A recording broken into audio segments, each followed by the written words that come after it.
that the state governments are not able to manage their finances well, sometimes for political reasons where they have to extend freebies, which has led to dues of state discoms in a tizzy. Sometimes the schemes like old pension schemes for states like Rajasthan, they have weighed very heavily on their finances, which is now going to be seen.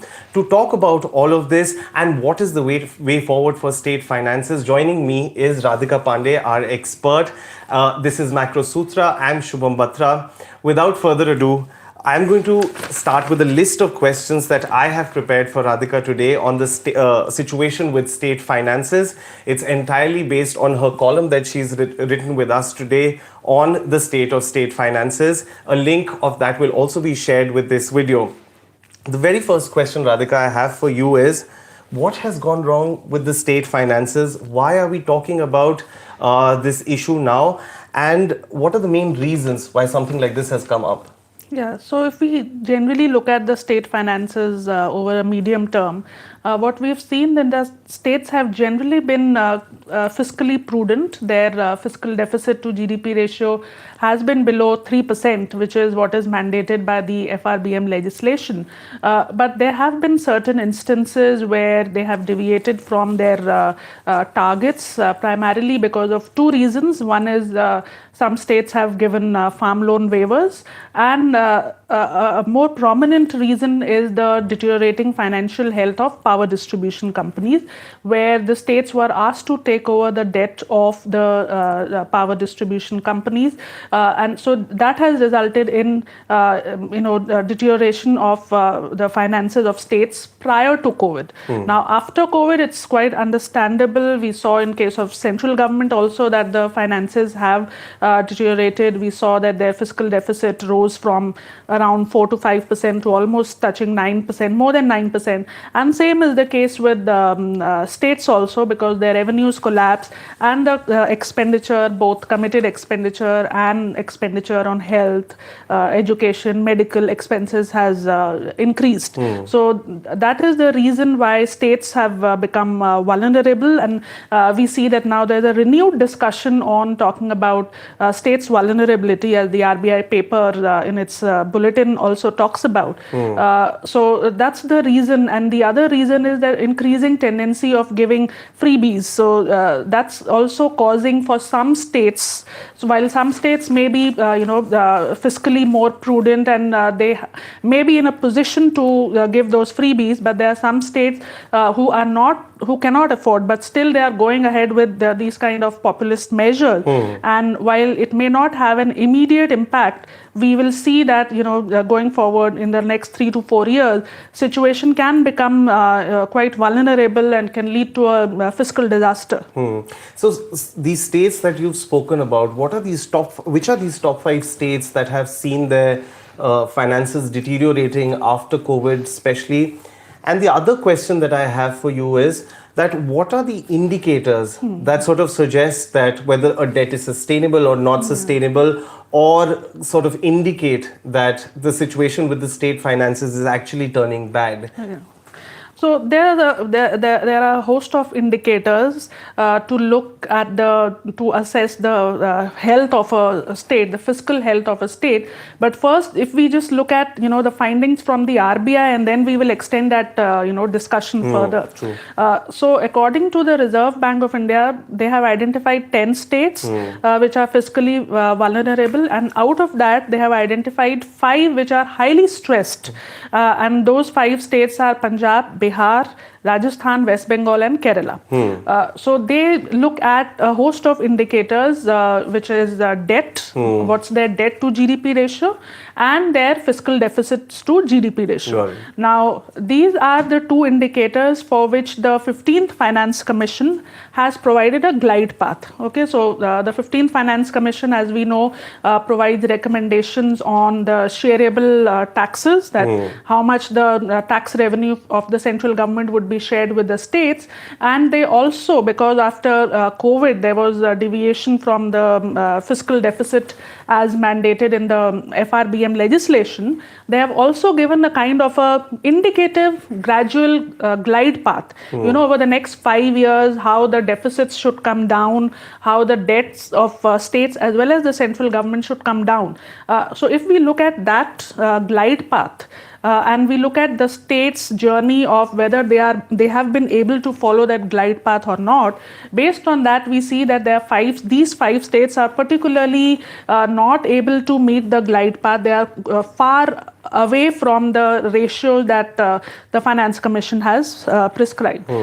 So as an example, for the previous financial year, which ended on 31st March, according to the Finance Commission, the state's fiscal deficit should be around 4%.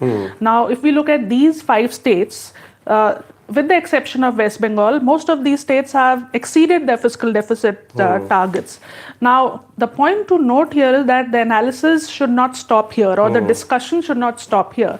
What we need to also see is that what have they budgeted for this financial year, which is 2022-23. Sure. And another point worth noted is what did they budget and what did they achieve? Because they are budgeting something, and what has been their realized fiscal deficit. Now here, a state like Bihar, they had budgeted 2.97% of GDP as their fiscal deficit, and their actual fiscal deficit as per the revised estimates is more than 11%. Now that indicates a grave situation that there is a flaw in their financial and fiscal planning, that what they budget, there is deviation, but here the extent of deviation is quite large. So these are some of the indicators, looking at, there are some headline well-established indicators like fiscal deficit to GDP ratio and the aggregate debt to GDP ratio. What is equally important, particularly for states, is also to see what is their share of own tax revenues in the overall revenues of states. So if a state has its own share of tax revenue, which is quite comfortable as compared to the overall revenues, then it is able to spend on infrastructure. It's not reliant on central government transfers. Whereas those states whose own revenue generation capacity is limited and has been declining, has been shrinking, particularly post-COVID, those states are also vulnerable. And if we go by this metric, looking at the share of own tax revenue to the overall revenues, we see that states like Chhattisgarh, Karnataka, these are also some of the states which are fiscally vulnerable. Just for the before we started this discussion today, I was talking to Radhika about, I'd gone to Punjab to cover their budget, which came out on Monday. And what I realized is, I'm going to pick up a point that you just mentioned about states' own tax revenues. Punjab is heavily reliant on centers' transfers and grants. About 50% of their funding or on their expenditure that they have budgeted for, that's going to come from the center. About, I think, 20 to 30% is what they expect from their own revenues, and that's only because the economic activity, there's going to be an increase in economic activity, because of which the GST collections are likely to be higher. They expect some 27% increase year on year. So I think because of that, they're still reaching about 30%. 20% is going to be funded through their borrowings, which a large part of which is also goes in paying interest. So covering it very closely from Punjab, I realized that the situation is quite troublesome at this point of time as far as state finances are concerned. My next question is about, how do we get, or how do states, see, I'm not saying that they're regulated to that extent heavily, but the center keeps quite a check on where the fiscal deficit is. They in fact mandate a finance ministry mandates a fiscal deficit ceiling for states and how much they can borrow in a year. Now, given that that kind of vigil is there, how do we still deviate to this extent? You spoke about Bihar. 11% when you're showing a projection of 2.9%. How do these things happen? These things, they were not happening prior to COVID. There were instances, but broadly they were able to manage their finances. But after COVID, given that both central government and state government finances have gone awry, so that is why we are seeing that, we are seeing this kind of situation. Now, central government is prescribing some form of limits. The limits are also coming from Finance Commission, because we know that there's a glide path which is prescribed for both central and state government. We also saw that even for central government, it's particularly getting challenging to achieve that glide path. So it's quite strict glide path, particularly for states. You talked about Punjab, and if we, one of the glide path of Finance Commission is about their debt to GDP ratio, and they expect that the debt to GDP ratio should fall to 32% by the end of the tenure of the 15th Finance Commission, which is 2025-26. But if we look at the Punjab's budget document, we see that the debt to GDP ratio is more than 40%. It even touched 46%. And it even touched 50% in the previous year. So for these states to achieve the glide path set by the Finance Commission is very challenging. And one of the main reasons for that is that where they are spending, the quality of expenditure is such that if there's a lot of spending on committed expenditure, which is their pensions and administrative expenses and so on, so then the flexibility to spend on infrastructure is reduced. And when you're not spending on investments, when you're not spending on productive investment, then in future your tax revenues get even lower because your growth potential is lower. So that is the reason what has been happening, particularly post-COVID. Those central government has now, if you see as part of the Atmanirbhar package also, they are giving these kind of incentives. To states that you will be allowed to borrow an additional 0.5% of your GSDP if you do certain kind of reforms, like reforms of the power sector, reforms of the public distribution system. So these are some of the areas through which the central government is trying to incentivize states to reprioritize their expenditure towards more productive expenditure.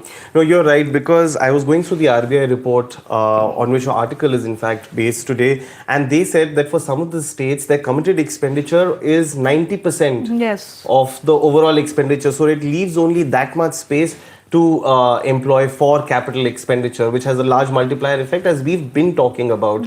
That is what is important for growth. But having set now the base that yes, there is a problem. States' finances are they're strained. There is a severe problem there. What are some of the solutions that you think can really help states come out of this mess? I mean, we know that the problems are related to the state discom dues. We know that if the old pension scheme is implemented, what kind of burdens it will create for the state of Rajasthan. Then farm loan waivers that have happened over a period of time, what kind of problems have what will they bring with them? And lastly, the GST compensation that the states were going to get that's ending June 30th June. In fact, it's ended. That period has ended, and a heavy reliance for other expenditure was on this GST compensation. So what is the solution here on, and how do you think states can manage their finances better? So, there are complex decisions. If the state starts spending a lot on revenue expenditure, and within that on giving free power, giving employment assurance and all these freebies, it leads to a kind of a moral hazard, and therefore it does not create a potential for revenue enhancing for these states. So what is important is to have a careful analysis of the expenditure and to reprioritize expenditure in a way, like we've seen the central government at least talking about enhancing capital expenditure, and through a number of measures we have seen that a lot of the states have also, some of the states have increased their capital expenditure. So one of the obvious solution, which is not a very short-term solution but it will help in the medium term, is to reprioritize expenditure towards more productive spending and to reduce freebies, because one has to realize that once you give these, your reliance on market borrowing will increase, and if you are borrowing more, then your interests on the bonds which you are issuing, which the state is issuing, the interest will rise. And when interest will rise, a greater proportion of your revenues will go towards repayment of interest. So again, very little is left even to manage your freebies. So it's very important to reprioritize expenditure and to look at, rationalization of from the tax side, looking at a careful look of the revenues and non-tax revenues, reducing exemptions, rationalizing tax rates, the usual thing that we talk about. But these are all things that will take some time, and what is important is first to recognize that the unproductive expenditures needs to be curtailed to move towards a more productive regime. And one of the things that dangerous trend that has started is some states talking about moving to the old pensions scheme. Now here it's very tempting, because in the short term it will not show up in your expenditures because you are not committing. It's not a defined contribution scheme. But when the state government employees start to retire from 2034-35 onwards, we'll see a big jump in the pension liabilities, which will turn unsustainable. So the first step is to do a very thorough debt sustainability analysis to see which of the expenditures will make the state fiscal fisc more unsustainable, and to start pruning that. Okay. We've started getting questions from our viewers, you all. And the first is from our regular subscriber, Aditya. He's asking, what are the sources with which these state governments can focus on to improve its fiscal position apart from liquor and fuel tax? So, we talked about this earlier. Even for Punjab, Yes. they're heavily reliant on the new excise policy, which they're saying is going to bring around 4,000 or 5,000 crore rupees, which is a substantial portion of their own tax revenues. Yeah. So I think his question is that apart from this, if you take this out of the equation, then what are the other revenue raising measures that the states can have? The revenue raising measures will be, again, talking about plugging subsidies, which will increase your fiscal situation, accounting for subsidies, plugging the leakages in subsidies, incentive-based performance for power distribution companies, and so on. So these are the reforms. One is your tax, and on tax, you are right. We've talked about, you mentioned about liquor, etc. But what is important is to also look at if there are some exemptions that are creating a distortion in the tax regime, and more to do from the expenditure rationalization side, looking at accounting for subsidies in a very transparent manner, and reprioritizing expenditure. I was reading in this report, the RBI report, that states like Gujarat, Punjab and Chhattisgarh spend more than 10% of their revenue expenditure on subsidies. We've spoken about subsidies. Now, subsidies, however, are known to crowd out resources from other useful purposes. What is the RBI focusing on? I know we've spoken about this, but I found this point interesting. Crowding out sources. Subsidies are crowding out sources. Does it mean that something that we could have spent on for capital creation, we could not? Yeah. If you could elaborate on that. Yes, so we have, if we look at in the realm of public finance, we have productive and unproductive expenditure, or expenditure on merit goods and non-merit goods. The expenditure which is economically and socially more productive. For example, if states spend on improving their public distribution system, or improving their education or health or infrastructure, those are all expenditure on merit goods, and that will yield higher economic growth in the medium to long run. Whereas spending on subsidies, again, it squeezes the expenditure that you can spend on the other productive expenditure, because subsidies will show up. It is, as I said, it's a very complex decision, because these are policy trade-offs which all governments have to think through, because these subsidies, freebies, these are politically more popular measures. But when we talk about from the viewpoint of fiscal prudence, these are highly unsustainable and recipe for disaster. So one has to move from subsidies slowly, gradually. One has to move from subsidies towards more productive expenditure. And they do have an impact on growth also. Once debt becomes unsustainable, you won't be left with any option but to. Yes, so that's the thought process, that once if you start spending a lot on committed expenditure and your revenue is not increasing to that extent, then your borrowings will rise. Then your interest payments will rise, because the market that is investing in the state's bond, they can also see that the fiscal situation of this state is bad. That's why it's issuing bonds after bond, and the market's absorptive capacity for investing in bonds is limited. So they will ask for higher yields on bonds, and when they ask for higher yields on bonds, again the part of your expenditure that is used for servicing of debt, both in terms of interest and your principal, will go up, and again that will lead to reduced capital, and capital expenditure will reduce your economic growth. So far we've spoken about what are the issues, what are the solutions, what can the state governments do, the measures that they can take. But what do you think are the challenges that states are going to face in implementing these measures? Because there will be a short-term impact. Yeah, there will be a short-term impact, and even now, since the GST compensation has ended, and we did see that, some of the states are reliant on GST compensation. We saw the Punjab finance minister making the statement that, they will see a revenue shortfall of as much as 15 to 16,000 crore due to discontinuation of GST compensation.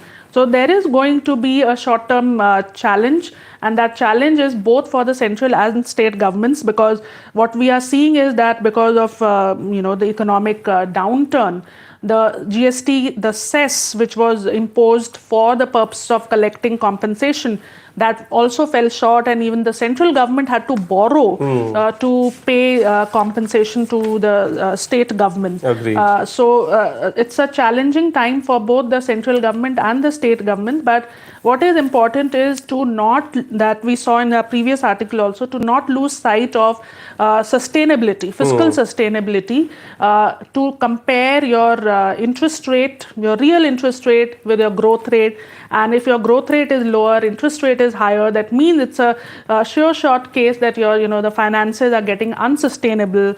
And if your debt is rising at a very, very fast pace, surpassing the Finance Commission's trajectory, then again it's a condition of unsustainability. So there will be some difficult choices, and a part of it is due to slowdown, part of it is due to COVID, part of it is due to the shortage induced by the war.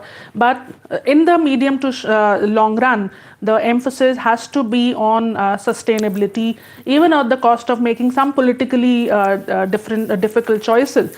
Because if you see this 300 units of free power, how much additional expenditure it is going to impose, and it's not going to yield any economic growth. It's not going to lead any increase in GDP in the even in the short run. So all these things need to be I think seen. somewhere the finance minister had mentioned that the additional burden from this free power of 300 units is going to be roughly about 2,000 crore rupees extra that they'll have to pay for. And for states, that's a lot of... That's a lot, in centers terms, 2,000 crore is not that big an amount.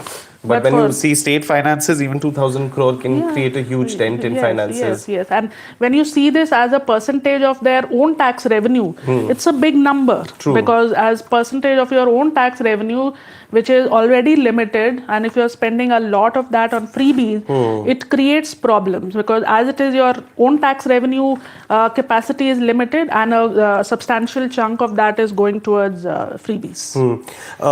Just want to take a step back and want to understand from you that when we talk about debt sustainability, I know Finance Commission has given a glide path. When it comes to talking about debt to GSDP, which is the gross state domestic product, what is the efficient level at which Finance Commission recommends that states should remain at or below? Yeah, so if, see, there are two ratios. One is what is recommended by the FRBM, which is our Fiscal Responsibility and Budget Management Act. Now, all those ratios have lost their meaning after COVID, and we have not come up. The central government has not come up with a revised FRBM post-COVID. So we have to look at the indicative glide path, which is given by the Finance Commission. And there, if we see for the state governments, they have prescribed 32%. Okay. By 2025-26. So they have prescribed a very gradual debt to GSDP. Currently, it should be around 33%, and it should come down to 32.5% by 25-26. So according to them, this is a sustainable way of reaching a sustainable debt to GSDP ratio by 2025-26. Okay. If you have to pick just the first thing that states government should start with at the end of this discussion, but I'm going to leave this discussion with just one question, and that is, what is that single biggest reform that the states can undertake, or at least the first one, that can really help them change the trajectory from where they currently are? Yeah. So, the biggest thing is that they should do a credible debt sustainability analysis of their own finances and get to understand that what are the various scenarios under which their debts can turn sustainable, and then plan their expenditures and their taxation accordingly, and then decide how much of that they need to spend on freebies. Because unless you have a comprehensive picture of your debt and your fiscal situation, and you keep giving freebies, it creates an unsustainable scenario. Thank you so much, Radhika, for taking all the questions. We all are going to again read your piece for better perspective on state finances. Thank you, viewers, for your questions. We're running short on time. Thank you for watching today's Macro Sutra.